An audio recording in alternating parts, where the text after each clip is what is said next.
So I've got here a very windy day, the Vauxhall Vectra SRI 2.2 petrol. Just going to do a quick review of this car. This is actually badged VXR. Now, I'm not sure whether the previous owner has just badged VXR or it's like an exterior pack or something. So this is the car right here.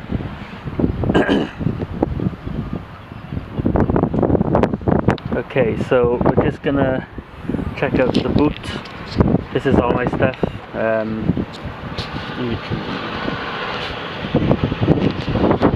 With the seat wheel.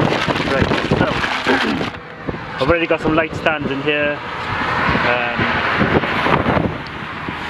As you can see, plenty of room, enough for a gym bag, my lighting gear, and all sorts of stuff. So obviously with cars with more hatchbacks. Okay, so we're at the back of the car. We've got child seat, booster seat, and I'm sitting in the middle. Plenty of room. Got a big family. There's in here, well, over here rather, we have vents. So here we go. Right. Air conditioning, heaters, come out here, keep the kids cool, keeping passengers in the back cool. Got a cigarette lighter to charge those iPads, keep the kids happy on long journeys. Back here we do have a little nifty cup holder.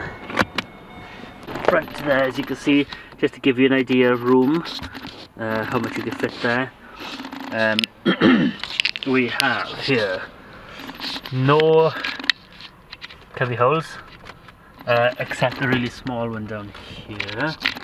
Okay, so the cubby holder side of the door is actually very small. I can't fit a bottle of water in there, which is a nightmare. Oh, while I'm here, the mat is really slippy because of this plastic protection right there, so this keeps sliding back and forth. But what do we do, eh? Bonnet release over there. Okay, so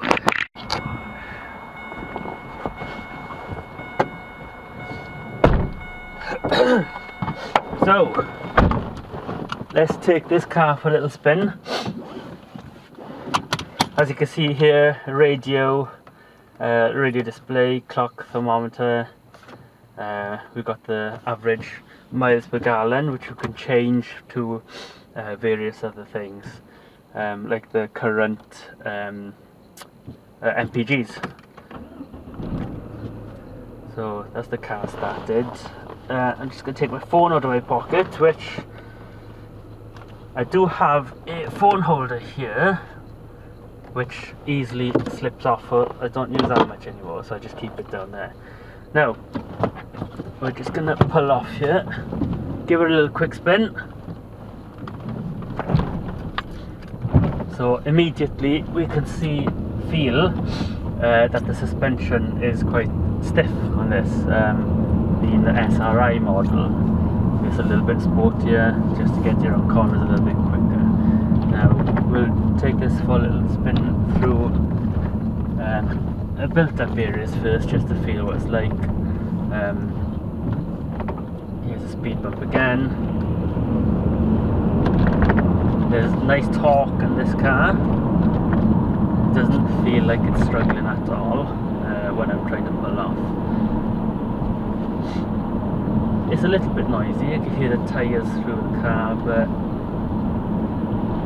it's nothing too serious. I mean, I used to drive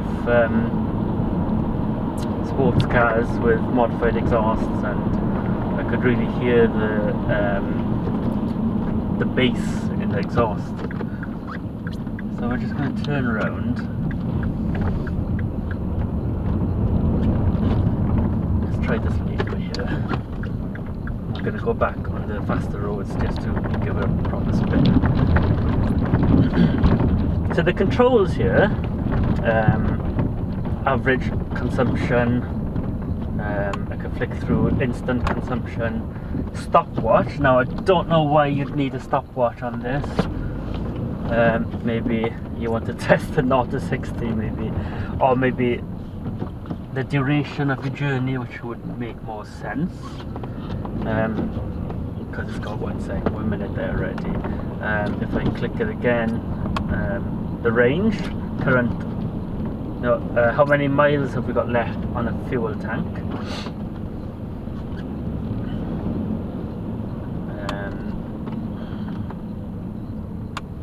Trip distance, they could have waved to say thank you, isn't it?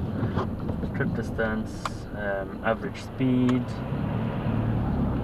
and that's that. So, but it'll also give you warnings. Now earlier on, just before I clicked on that, it was showing me the wiper fluid was low, which in a minute I will probably see coming. So we have to slow down for speed bumps because the suspension is so stiff on this, but that's the way it is. You can't have a sports car without stiff suspension. But it's a nice drive, it's nice and comfortable. Seats, bucket seats, holds you in nice. We've got volume controls right here and the radio controls. Cruise control. Being a 2.2 engine, I think the fuel consumption is about 40-50 miles per gallon, and we'll take a left here. So what I tend to do when I'm doing motorway driving, put it on cruise control on 70, wanting to touch the accelerator, and we end up with a better fuel economy. What I don't like about this indicators is that it's very touch sensitive. We don't get the clicky for the different settings. So if I flick up, it'll just remain back to the middle and reset itself. So, and I can also touch it. It'll stay on for 3 clicks, as you can see there, and then it resets again. So I need to push it up harder until I can feel a click on it. But if I wanted to cancel my indicator, I just need to touch it. But a lot of the times you just feel it for that click and you end up indicating left or right all the time. But I guess that's something I need to learn to get used to. And I think that's it for the controls. We've got ashtray here. We've got containers here, compartments, but I don't know, compared to my previous cars, there's not much cubby holes for my liking. There's a lot of things, you know, with a small family, there's lots of things you need to carry, drinks, sweets, essential sweets, or whatever, sunglasses and things like that, but it doesn't really have enough cubby holes to fit everything in. So I'll change down to second, foot on the floor. So I started at 20 and I'm on 60 at the moment. So nice torque, gives you that pull you need. Goes round corners quick enough, seems to stick to the ground. When I had this car, it's a 2005, it's 2018 now. I bought this car 2 months ago, and the controls and the doors wasn't working. All I needed to do is get a screwdriver, wedge it out. There's little screws at the back, undo those, and take the whole thing apart, and you end up with just the motherboard. What I did then was use, I didn't have alcohol wipe, so I used my wife's nail varnish remover, dipped it in cotton buds, gave the little gold contact a wipe, and they're working absolutely fine again.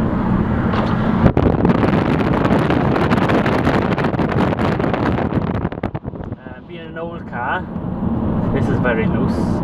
So I used to have a dash cam, which set the rear view camera, but because of the weight of it, I couldn't use it because it will just flop down just like that, because there's not enough stiffness or tension in it. I think that's it for the car. If there's anything you guys want to know, give me a shout. Oh, I think it does 0 to 60 miles per hour or 0 to 100 kilometers per hour in around 9.5 to 10 seconds. 130 brake horsepower. Not sure what the torque is. It's running on 17-inch wheels, so tyres are going to be a little bit more expensive. It's unleaded petrol. Roughly £66 to fill up the tank, depending where you are on the country, of course. And that will last me, I don't know, maybe 300 miles. Now I'm looking to change this car for a more economical car. Hit me up with any suggestions. I used to have a Ford Mondeo 2007 Titanium X 2.2 turbo diesel TDCi. That's pretty economic in petrol, in diesel,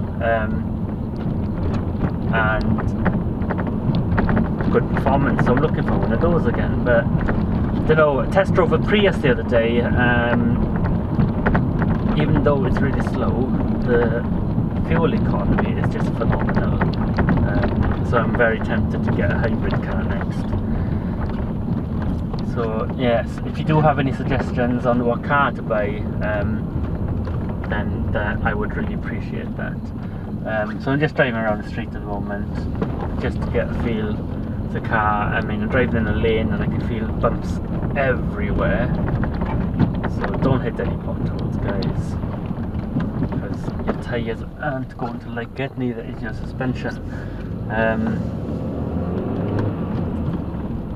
What else do you need to know about this car?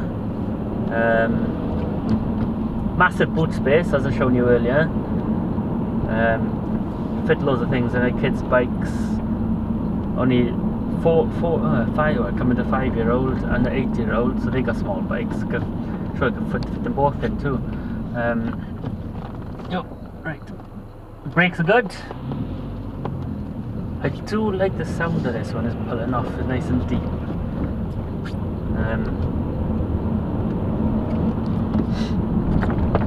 But as you can hear, hopefully, that the car is not too bad. It is quite quiet. It's no executive car.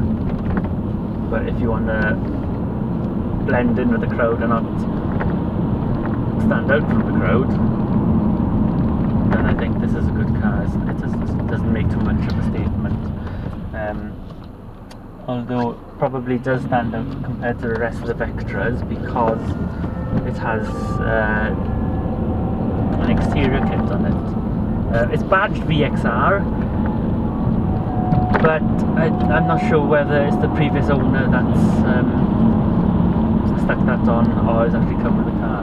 I don't know enough about the Vectras to find out. So if anybody knows about that, please let me know. I do find it embarrassing sometimes driving around in an SRI when it's badged VXR, because an Astra VXR actually pulled up next to me with a turbo spinning. You could hear the turbo and the dump valve going, and I'm like, yeah, I'm just in the SRI, I know. So even on a B road, I can feel all the bumps here, so I do try to avoid all the little potholes. But I guess it's something you get used to.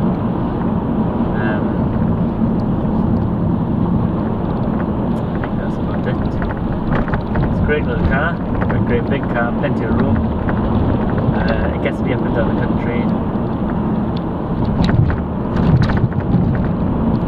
Can I say, mechanically it's fine. There is knocking in the suspension over there. I don't know what that is, but I can't really hear it today. Yeah, but it is a very responsive car. And yeah, I'm happy with it. It's a good car. Oh, right. So that's an alarm. I need to turn the oven on. Gonna put a chicken in the quarter hour, preheat the oven. I do have other videos on cooking. Well, not exactly cooking, on vegetarian sausages. So if you love vegetarian sausages, have a look at my other videos. Guys, click subscribe, click like the video, because I would love to be able to do more for you guys if you like my video. I'm trying to review this on a family point of view rather than a performance or car enthusiast point of view. So if any of you have small families and you need to find out whether the car suits you guys, then hopefully this is the video for you. Alright, well, thanks for watching. Click like, click subscribe, share with your friends, and hopefully I'll make another video for you guys. Peace.